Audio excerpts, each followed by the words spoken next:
April 23, 1945. Camp Ruston, Louisiana. Oberhelfer Margareta Hoffmann stood motionless in the concrete shower room, staring at the chrome fixtures that lined the white-tiled walls. Behind her, 17 other German women auxiliaries, Helferinnen captured 3 weeks earlier near Bremen, waited in nervous silence. An American WWII corporal, her uniform crisp and clean, demonstrated the shower controls with casual efficiency. Turn it right for hot, left for cold. The soap is in the dispensers. Take as long as you need. Towels are on the bench. Margaret watched the corporal turn one valve. Steam rose immediately from the shower head, real steam, from genuinely hot water. The corporal held her hand under the stream, adjusted the temperature, then stepped back. All yours. Soap's unlimited. Use what you want. After the American left, Margaret approached the shower as if it were a mirage that might vanish. She had not experienced hot running water in over 2 years. The soap ration in Germany had dwindled to 50 grams monthly when available, often nothing but caustic substitutes that burned skin and cleaned nothing. Most German women had stopped bathing entirely by 1944, managing only cold water sponge baths when water was available at all. Winter months meant no washing beyond hands and face, sometimes not even that. She turned the valve. Hot water, genuinely hot, cascaded over her hand. The temperature was perfect, not lukewarm, not scalding, but genuinely, luxuriously hot. She looked back at the other women. Their faces reflected the same disbelief. This couldn't be real. The Americans couldn't possibly provide unlimited hot water and soap to prisoners, to enemies, to women who had served the Wehrmacht in its war against them. But the steam kept rising, the water kept flowing, and on the shelf sat bars of ivory soap, dozens of them, white and clean and real. Margaret undressed with shaking hands and stepped under the water. What happened next would be seared into her memory forever. The hot water hit her skin, not cold shock but warm embrace. For the first time in 27 months, genuine warmth surrounded her entire body. She had forgotten what it felt like, this simple human comfort of hot water on skin. She stood motionless, letting it pour over her, feeling layers of dirt, grime, and despair begin to dissolve. Then she reached for the soap. Real soap. She held the bar to her nose. It smelled clean, pure, like nothing she remembered from the synthetic substitutes that had replaced real soap in Germany by 1943. She lathered it between her hands.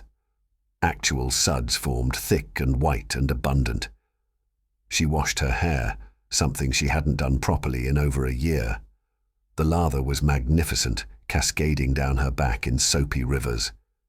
She washed her body, feeling cleanliness return for the first time since she couldn't remember when, and then she cried.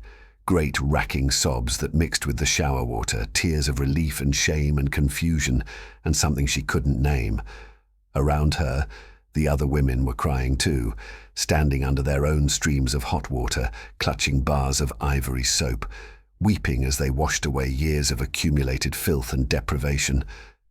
The Americans must be lying to us, Margaret thought, echoing words she had written in her hidden diary months earlier in Germany. No nation fighting a global war could provide such abundance to prisoners. Yet here it was, undeniable, flowing from chrome fixtures in unlimited supply. As she finally turned off the water after 20 minutes, after using an entire bar of soap, after washing her hair 3 times simply because she could, Margaret understood with sudden clarity. Germany had not just lost the war, Germany had been defeated by a civilization that could afford to give hot showers and unlimited soap to enemy prisoners, while simultaneously fighting on 2 continents and supplying armies thousands of miles from home. The contrast with what she had left behind in Germany was so extreme it seemed impossible both realities could exist simultaneously on the same planet. The story of German women POWs in American captivity is not told in military histories that focus on combat operations and strategic decisions, Yet it reveals perhaps more profoundly than any battlefield encounter the gulf between Nazi Germany and democratic America. These women, numbering approximately 2,500, captured between 1944 and 1945, experienced a transformation through the simplest elements of human dignity: hot water, real soap, clean clothes, adequate food. Things so basic that their absence defined the final years of Nazi Germany. Their presence defined the abundance of wartime America. To understand the shock these women experienced, one must first comprehend the deprivation that had become normal life in Germany by 1944. Margaret Hoffmann's journey from Munich to American captivity embodied the systematic collapse of German civilian life under total war. Born in 1920, Margarete had volunteered as a Nachrichtenhelfer, a communications auxiliary, in 1942. She worked in Wehrmacht communications centers, routing military traffic, encoding messages, supporting officers who commanded armies in the field. By 1943, over 500,000 German women served in auxiliary roles, freeing men for combat. They were not combatants under international law, but they were essential to military operations. Life as a Helfer became progressively harder as the war turned against Germany. Soap rationing began in 1939 with 250 grams monthly. By 1942, it had dropped to 100 grams. By 1944, official rations were 50 grams monthly, though actual distribution was often nothing for months at a time. The soap that was available was ersatz, synthetic substitutes made from clay, sand, and caustic chemicals. These substances burned skin, destroyed hair, and cleaned almost nothing. German women's magazines published recipes for soap substitutes using wood ash, animal fat, and lye. The results were barely functional and often harmful. Hot water became equally scarce. Coal rationing meant most German households received enough fuel only for cooking, not heating water for bathing. By winter 1944, most German women bathed in cold water if they bathed at all. Many simply stopped washing beyond the most basic necessity. In cities under Allied bombing, water supplies were frequently cut. Weeks would pass with no running water at all. Women collected rainwater, melted snow, or stood in lines for hours at public fountains. Clothing was equally rationed. By 1944, each German civilian received 100 points annually for clothing purchases. A dress required 40 points, stockings 10 points, underwear 15 points. Most women wore the same clothes for years, patched and repatched until they fell apart. Undergarments were particularly scarce. Many German women by 1945 owned only what they wore, with no spare clothing at all.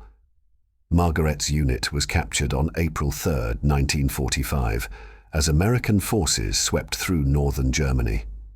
The women had been evacuating eastward, trying to stay ahead of the advancing British and American armies. They were found in a barn near Bremen, exhausted, filthy, and terrified. The Wehrmacht soldiers who had been escorting them had fled hours earlier. The American soldiers who discovered them were from the 29th Infantry Division. The unit had been in combat continuously since D-Day and had seen every horror of war. Yet even these hardened combat veterans were shocked by the condition of the German women. They were emaciated, averaging perhaps 90 pounds each. Their uniforms were rags, torn and filthy. Most had visible lice. Several had open sores from malnutrition and poor hygiene. None had bathed in weeks. The smell was overwhelming. First Lieutenant Robert Harrison, who processed the women for transport to the rear, later wrote in his diary, "They were in worse condition than concentration camp survivors we'd liberated weeks earlier, starving, filthy, scared to death." Whatever propaganda said about German efficiency, these women proved it was all lies. The Wehrmacht couldn't even care for its own support personnel. The journey to America took 3 weeks. The women were first processed at a British-run facility in Belgium, where they received medical examinations, delousing treatments, and clean clothes. Even these preliminary measures amazed them. The British provided hot showers, though soap was limited and water rationing was in effect. It was the first hot water most had experienced in over a year. They were given British Army uniforms since their Wehrmacht clothing was burned as unsalvageable. The Atlantic crossing on the USS General M.B. Stewart provided further education in Allied abundance. The ship, a converted transport carrying both American soldiers returning home and prisoners of war heading to American camps, operated with standards that seemed impossible to the German women. 3 hot meals daily, far more food than they had seen in years, medical care from trained nurses, clean bunks with actual sheets, working toilets and sinks with running water. But it was the casual waste that most shocked them. American soldiers throwing away half-eaten meals, coffee poured out because it had cooled, bread left uneaten, to women who had survived on 1,200 calories daily, when lucky, watching Americans discard more food than they consumed was psychologically devastating. Every piece of discarded bread felt like a rebuke to everything Nazi propaganda had promised. The women arrived at Camp Ruston, Louisiana, on April 20th, 1945. The camp, originally built to house Italian POWs, had been converted to receive German women prisoners. It featured barracks with electricity, flush toilets, hot water systems, mess halls with industrial kitchens, medical facilities and recreational areas. To the German women, it looked like a resort. The shower facility that Margaret encountered on April 23rd was standard American military construction. 20 shower heads, each with hot and cold running water. Central water heaters maintained constant temperature. Soap dispensers were refilled daily. Towels were provided and laundered. This was not special treatment. This was simply how the American military operated.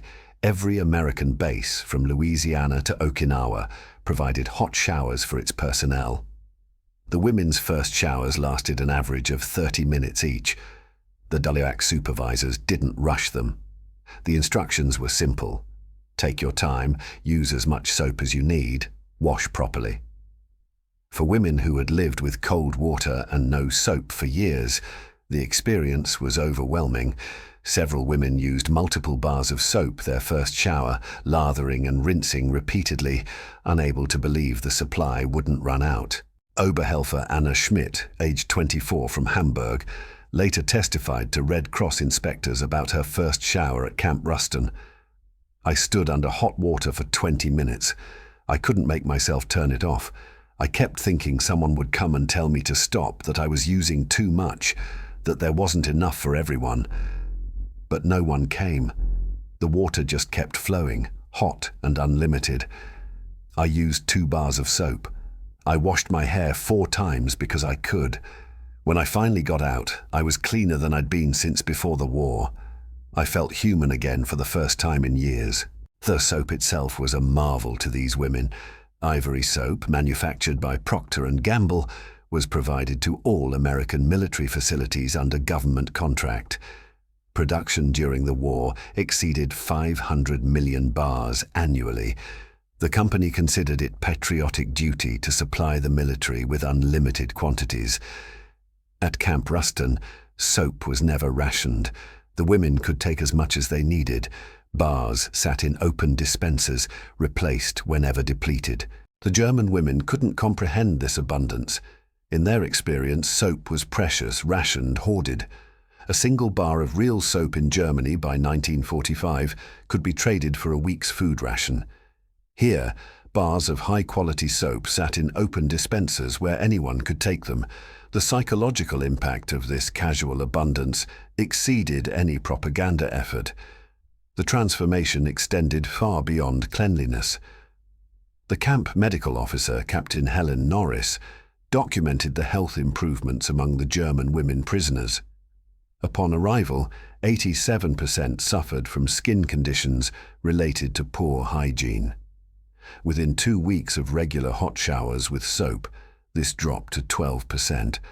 Lice infestations present in 73% of arrivals were eliminated within 10 days. Dental problems improved dramatically once women could brush their teeth regularly with toothpaste. another item provided freely.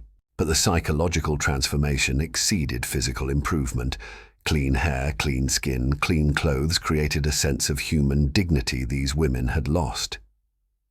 Margaret wrote in her diary on May 1st, 1945. I looked in the mirror today and didn't recognize myself. My hair is clean and shining. My skin looks healthy. I'm wearing a clean dress. I look like a human being, not an animal. How did we fall so far that hot water and soap seem like miracles? The daily routine at Camp Ruston reinforced the lesson of American abundance. Wake at 700 hours, breakfast in the mess hall with unlimited coffee, work details or educational programs until lunch, afternoon recreational activities, dinner at 1800, showers were available from 1900 to 2100 daily, hot water never ran out, soap was always available. This consistency proved more shocking than any single experience of abundance. German women accustomed to scarcity, rationing, and careful resource conservation watched Americans operate with casual disregard for conservation. Lights left burning in empty rooms, water running while brushing teeth, soap bars used once and discarded if dropped. This wasn't carelessness. This was the behavior of people who had so much they didn't need to worry about waste. The camp exchange, where prisoners could purchase items with wages earned from work details, stocked products that had vanished from Germany years earlier: chocolate bars, chewing gum, cigarettes, cosmetics, writing paper, magazines. German women earning 80 cents daily could purchase luxuries that German officers couldn't obtain. A Hershey bar cost 5 cents, a bar of soap 10 cents, a tube of lipstick 50 cents. These prices seemed impossibly low to women from a nation where such items didn't exist at any price. Helfer Greta Müller, age 22, from Berlin, wrote to her mother in June 1945, after mail service was restored. Mutti, you won't believe what I'm about to tell you, but I swear it's true. We take hot showers every day. Real hot water, not lukewarm, genuinely hot. We have soap, real soap, as much as we want. We wash our hair whenever we like. We have clean clothes, clean beds, enough food. The Americans feed us better than German soldiers eat. I've gained 8 kilos in 6 weeks. I look healthy for the first time in 2 years. Please believe me when I tell you that everything they told us about America was a lie. This nation we were supposed to defeat has so much abundance, they can give it freely to prisoners. How did we ever think we could win? The comparison to conditions in Germany became more stark as news filtered back from home. Letters from family members described situations deteriorating toward complete collapse. No soap for 6 months, no hot water since winter, no food beyond minimal bread rations, cities in ruins, infrastructure destroyed. Meanwhile, the women prisoners in Louisiana were gaining weight, recovering health, and experiencing living standards that exceeded what most had known even before the war. Summer 1945 brought new revelations. The camp swimming pool, closed during colder months, reopened in June. German women who had never learned to swim because public pools had been too expensive or restricted discovered Americans considered swimming a basic recreational activity. The pool was free, open to all prisoners with good behavior records. Lifeguards were provided. The water was cleaned and chlorinated. Margaret learned to swim that summer, at age 25, experiencing for the first time what American teenagers took for granted. She wrote in her diary on July 15th, "Today I floated on my back in the swimming pool, looking up at the blue Louisiana sky. A year ago I was huddled in a bomb shelter in Bremen, filthy, hungry, terrified. Now I'm swimming in America. The absurdity is overwhelming. We hated them. We fought them. And they give us swimming pools." The cognitive dissonance created by such experiences systematically demolished Nazi ideology. These women had been raised on propaganda about American weakness, decadence, and cultural inferiority. They had been told Americans were mongrels, racially mixed, incapable of matching German discipline and efficiency. Every day in American captivity proved those teachings wrong. The treatment of African American personnel particularly challenged Nazi racial theories. The WWII unit supervising the women prisoners included both white and black soldiers. The German women had been taught to fear and despise black people as racial inferiors. Instead, they encountered professional soldiers who treated them fairly, maintained discipline without cruelty, and demonstrated competence that contradicted everything Nazi ideology claimed. Helfer Elizabeth Brown from Stuttgart wrote in August 1945, "The Negro women soldiers here are educated, disciplined, and efficient. They speak English better than our English instructors in Germany. They treat us firmly, but fairly. Everything we were taught about racial inferiority is propaganda lies. These women are our equals in every way, our superiors in many ways. The Reich's racial theories are scientifically false and morally criminal." By autumn 1945, repatriation planning began. Germany was divided, cities destroyed, the infrastructure in ruins. The women would return to a homeland that bore little resemblance to what they remembered. Before departure, they were issued Red Cross packages to take home. These parcels contained soap, coffee, chocolate, cigarettes, and canned food, items that would be invaluable in occupied Germany, but had been routine in American captivity. The final showers these women took before boarding ships for Germany carried different emotional weight than their first. They understood now that hot water and soap weren't universal human rights, but products of industrial capacity and social organization. They were leaving abundance for scarcity, returning from a society that could afford to be generous to enemies to a homeland where survival would require every resource. Margaret Hoffman's last diary entry from Camp Ruston, dated November 3, 1945, captured the transformation. "Tomorrow we sail for Germany. I'm terrified, not of American revenge, but of returning to German poverty. I've lived for 7 months in conditions better than anything I knew before the war. Hot water daily, real soap, clean clothes, enough food, medical care, basic human dignity. Now I return to a destroyed nation where none of these things exist. The Americans didn't defeat us through military superiority alone. They defeated us by proving their system works better than ours. Democratic capitalism, which we were taught to despise, created abundance that totalitarian efficiency couldn't match. I'm returning home a different person than I was. I know now that we were lied to about everything." Between November 1945 and March 1946, all 2,500 German women POWs were repatriated. They returned to a Germany divided among 4 occupation zones, its cities in ruins, its people starving, its future uncertain. The contrast between American captivity and German freedom was devastating.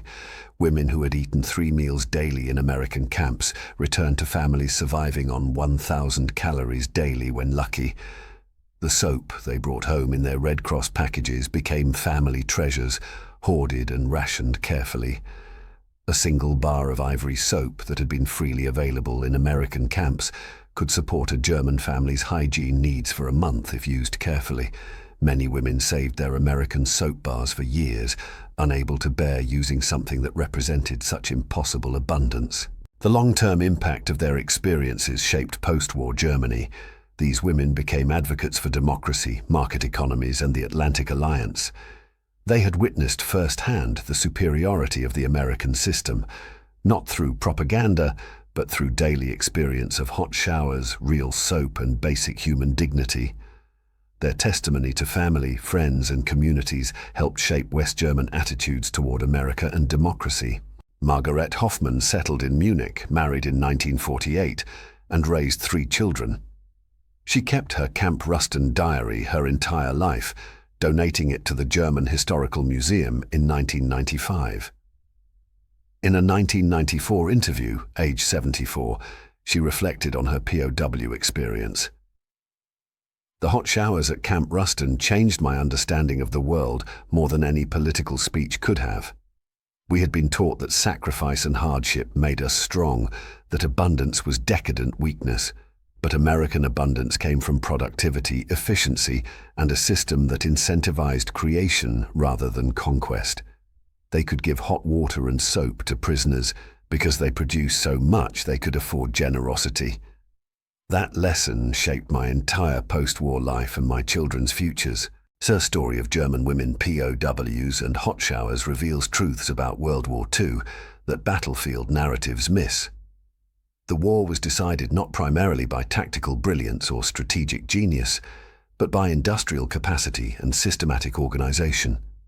The nation that could provide unlimited hot water and soap to enemy prisoners while simultaneously fighting global war possessed advantages that battlefield courage couldn't overcome. The psychological impact of basic human dignity exceeded any formal re-education program. These women weren't converted to democracy through lectures or propaganda. They were converted through daily experience of a system that worked, that provided, that treated even enemies with basic human decency. Every hot shower was a vote against totalitarianism. Every bar of soap was evidence of democratic capitalism's superiority. The transformation of 2,500 German women through hot water and soap demonstrates that in total war, logistics and industrial capacity determine victory. The ability to maintain abundance even for prisoners while fighting global conflict proved American superiority more effectively than any battlefield victory. These women returned to Germany as witnesses to American power, carrying testimony that shaped the post-war order. In the end, Nazi Germany was defeated by many factors: superior Allied strategy, Soviet sacrifice, resistance movements, German mistakes. But perhaps most fundamentally, it was defeated by societies that could afford hot showers and real soap for enemy prisoners while simultaneously fielding armies on 4 continents. That casual abundance, incomprehensible to German women who had survived years of deprivation, revealed the true balance of power. Margaret Hoffman's tears in that first hot shower at Camp Ruston were not just relief at personal cleanliness. They were the tears of ideology collapsing, of propaganda dissolving like soap suds, of truth overwhelming lies. She cried for years wasted, serving a regime that had promised glory and delivered only deprivation. She cried for a nation that had confused cruelty with strength and discovered too late that real power came from productivity, not conquest. The chrome fixtures and white tiles of that American shower room represented more than superior plumbing. They represented a civilization that had mastered not just war, but peace, that had created abundance so vast it could share it with enemies. That understood human dignity as foundational, not expendable. The hot water that flowed freely that April morning in Louisiana was washing away more than accumulated filth. It was washing away the last remnants of Nazi ideology from women who had believed and discovered their belief was built on lies. Today, the story of German women POWs and their first hot showers with real soap stands as testament to a profound truth. Sometimes the greatest weapons of war are not bombs or bullets, but hot water and soap freely given. Sometimes the most devastating defeat comes not from military conquest, but from the simple demonstration that the enemy's way of life works better than yours. Sometimes victory is decided not on battlefields, but in shower rooms where running hot water and unlimited soap prove beyond argument which system deserves to prevail. The women who stood under those showers in 1945 crying as they washed away years of accumulated deprivation were experiencing the final defeat of the Third Reich. Not the military defeat that came with surrender, but the psychological defeat that came with understanding that they had been lied to, that the enemy was not inferior but superior, that their sacrifices had been for nothing, that hot water and soap, things so basic they should be universal, had become luxuries their nation couldn't provide while America gave them freely to prisoners. That understanding, multiplied across 2,500 women who returned to Germany carrying bars of American soap and memories of hot showers, helped shape the post-war order, helped create a West Germany that looked westward, embraced democracy, and built prosperity through productivity rather than conquest. The transformation began in shower rooms with chrome fixtures and ended with a transformed nation. The hot water kept flowing, the soap remained abundant, and German women prisoners learned that sometimes the greatest military victories are won through the simplest acts of human decency. America didn't just defeat Nazi Germany militarily, it defeated it morally, economically, and ideologically. One hot shower with real soap at a time.